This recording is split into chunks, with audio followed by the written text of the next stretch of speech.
just doing door-to-door leads is that you're not spending the money first. You're just spending the time and sweat equity. On the other side of it, if you're buying leads, there will be an upfront cost. And now you have to be willing to bet on yourself that you're going to close and close at a predictable enough rate. Ways to reach an audience, whether it be YouTube, social media, Facebook, Instagram, TikTok, whatever it may be. That's one side of the marketing efforts. Another piece of it too, though, could be just traditional advertising.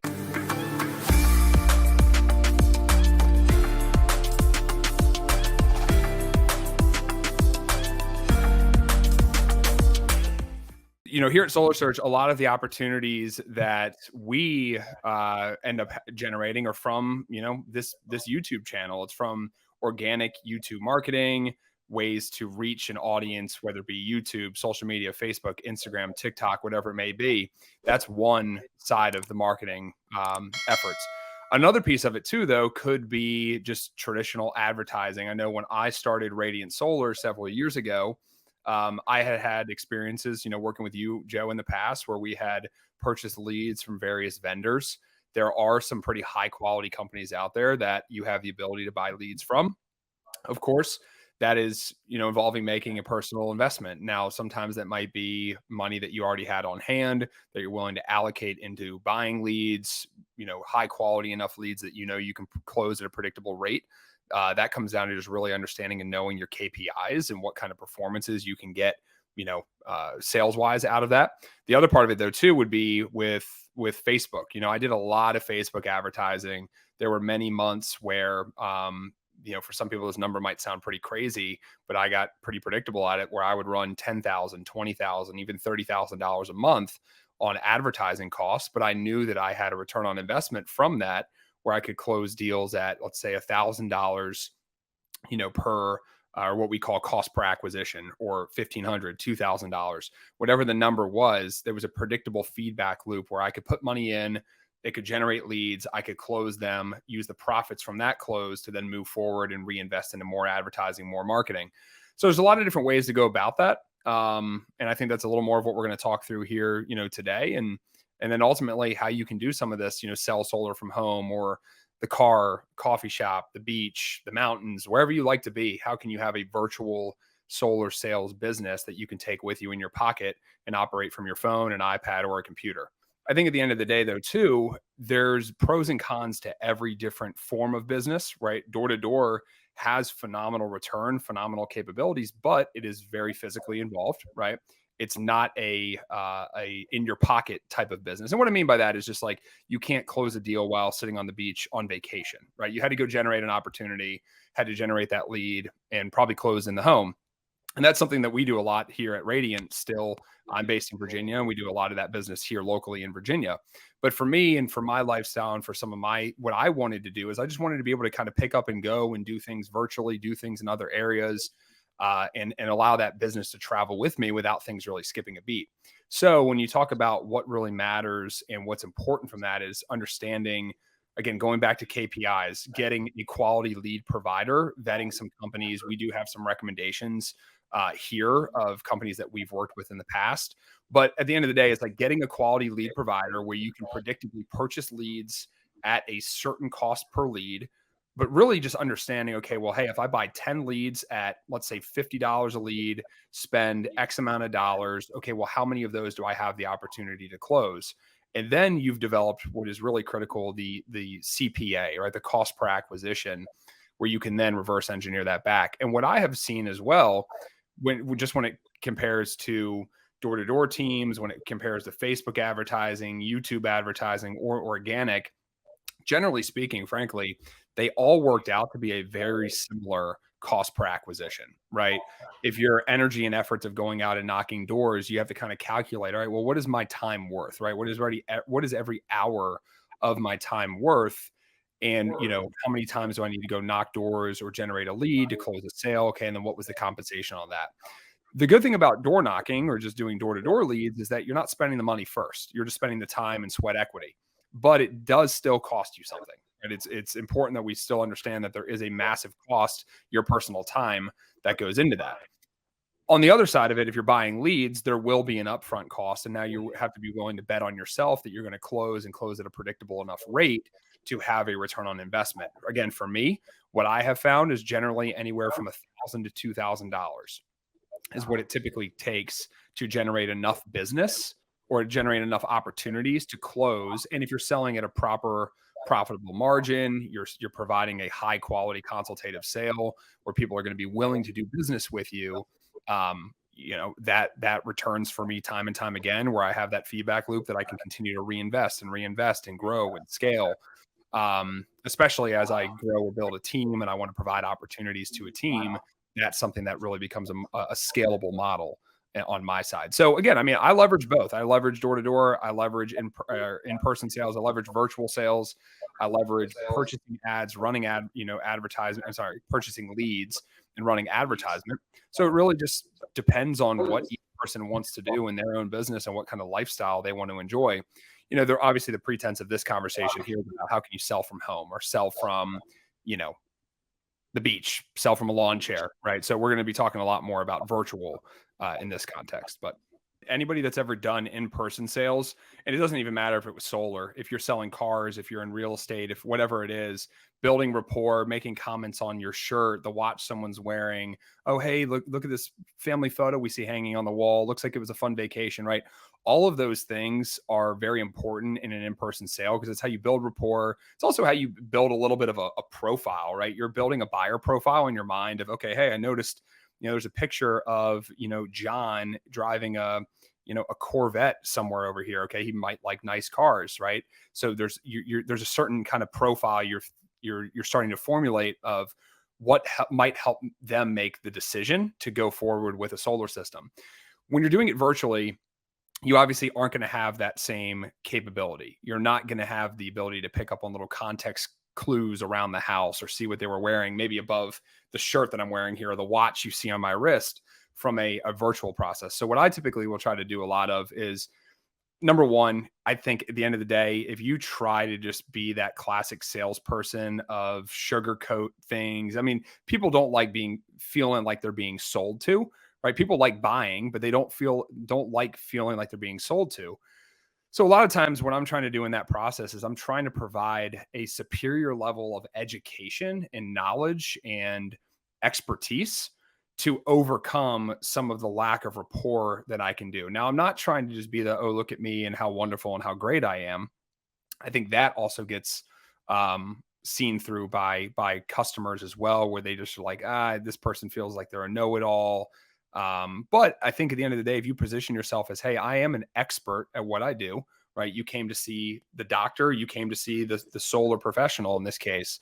And if you position yourself in that type of manner where, hey, I am an expert and this is why you're meeting with me, you can have a much more successful engagement with them. Start articulating the value of the products you're providing, the company that you're representing. Maybe it's the installer, maybe it's your own sales company, kind of what you guys do, what makes you different, your consultative approach, whatever that may be. Those are all things that kind of substitute the rapport building side that you could have done in person that now you have to try to do a little bit better job of from a virtual perspective. So, all right. I hope you're getting some great value from today's video content. If you're a solar sales professional out there, or maybe you're considering starting a career in solar sales, coming in from another industry, then I'd like to invite you to Solar Surge University. Solar Surge University is the premier online training program for aspiring solar sales professionals who really want to be professionals. Learn how to sell solar at an expert level with a consultative approach. It's the same approach that I use and that we use here at Solar Surge to do over $700,000 a month in solar sales virtually with no advertising budget. So if you'd like to separate yourself from the pack of undereducated, underperforming solar salespeople, check out Solar Surge University, where you can learn all of our expert techniques and for a limited time have access to my live sales call recordings with some of my live clients. So again, we invite you to check out Solar Surge University. The link will be below here, and we're also offering a 14-day no-risk money-back guarantee. yeah, I think as you make that transition virtually, you're trying to pick up on little other things as well. I tend to be someone, you'll probably notice in this video, I tend to like head nod and agree, or maybe, I'm kind of a little more expressive. So sometimes that's the first thing, right? Is you're just trying to pick up on, is there any expression that people are showing um, across the camera, right? In this type of way. Aside from that, it's just doing a better job of asking questions. I think, again, where when you've built rapport, you're doing things in person, you can kind of reference back or make small talks or jokes or kind of break up the conversation and reference something that's in the room or something about the house or something about what they're wearing. When you're doing it virtually, it's very kind of like, let's get to the point, right? Let's start here. Let's get this conversation done. And the reality of it is too, guys, is that if you're just kind of, doing virtual sales and you're not really offering enough value in the process of that engagement, or you're being too pushy or whatever it might be, I mean, everyone's one click away from hanging up the call. You're one click away from jumping off the live, training here. Right. So it's people's attention spans in feeling of, normally where it's a lot harder to kick someone out of your house. It's not hard to hang up on somebody. Right. So I think when I'm in that discovery process, I'm really trying to ask questions well, and ask questions that are going to solicit a deeper level of conversation, right? I don't just want to ask yes or no questions. I want to ask, maybe I'm talking to somebody about a battery and I'm asking just questions about, hey, so have you been looking into battery backup system? What are some of the motivators for your project here? And they say, yeah, I've been looking at it. I feel like they're pretty expensive, but we do lose power here often. Okay, great. They made a comment about losing power. Okay, when you lose power, what kind of impact has that sort of made for you? Is it, are the kids having a hard time because they're scared? There's nothing to kind of entertain them. Is your food going bad? Is it an emergency from a medical perspective? Like what is that? I'm trying to get them to I'm trying to evoke a little more emotion, or a little bit more of, I'm not trying to create a pain point, but I'm trying to find like what was the concern, what was the pain point, why would them going solar with a battery be a better alternative for them? So just trying to do a better job of asking higher level questions in the discovery phase, and out of those higher level questions, I'm actually building better rapport with them in that process as well. So that's a key part. I think is just making sure there isn't as much fluff, but I'm trying to ask quality questions and engage with them in a proper way. It doesn't remove the need to still be a professional salesperson and follow up, right? Just because our methodology was, hey, I can get out a larger amount of proposals, takes less of my time, right? Theoretically, if it takes me 10 minutes to record the Loom presentation and maybe 10, 15, 20 minutes ahead of time of just of dedicated focus of prep, preparing the proposal, getting the pricing put together, doing everything. It's about 30 minutes, I'd say, for me, all in. Well, I can do two presentations in the same time. I might do one Zoom presentation. So to Joe's point, it becomes a volume play. But even after that's all said and done, I'm still going to need to be a follow-up, professional, right? I need to engage. I need to follow up. I need to send them a text. I need to email. I need to call. That is a critical part of it still, is that you can't just expect, although it has happened, and I would say that, in certain types of buyers are going to engage a little bit differently in this. I have sent Loom presentations to people before and only sent a Loom presentation for a system that was almost 150 grand. And they said, great, send me the contract. That has happened, but that is an anomaly, right? Most of the times you're going to still need to follow up. You're going to need to still engage with them thoroughly. And you're going to need to, most people will say, most sales, coaches will say selling really happens, in the follow-up, right? There's all those expressions about you need to follow up 6, 7, 8 times to earn business. And I still think the same is true. The difference on Zoom is you can try to do the one-stop close, on the Zoom meeting. You've got to walk a line more delicately. You don't want to, offend, and you don't want to just be too pushy, right? That's not going to fly on Zoom. And that's just not how we teach, selling solar anyways. But that doesn't mean you don't ask for the business. And we ask for the business at the end of every Loom video as well. I am assuming at the end of every video, you've watched this, you understand the value, it makes sense. Why wouldn't you want to move forward, right? Send me an email, shoot me a text, give me a call. Or like Joe said, we might send over a financing application, link if I know they wanted financing. So that's all a big part of that process as well. The follow-up is still going to be critical as you kind of work through the process. And that's a little bit I commented on a little earlier of how I launched, Radiant Solar some years ago when I didn't have a lot of the things that were in place and I needed to kind of get started somewhere. I mean, again, guys, like it's going to take an investment of either your time, your money, or possibly both to really succeed in this industry.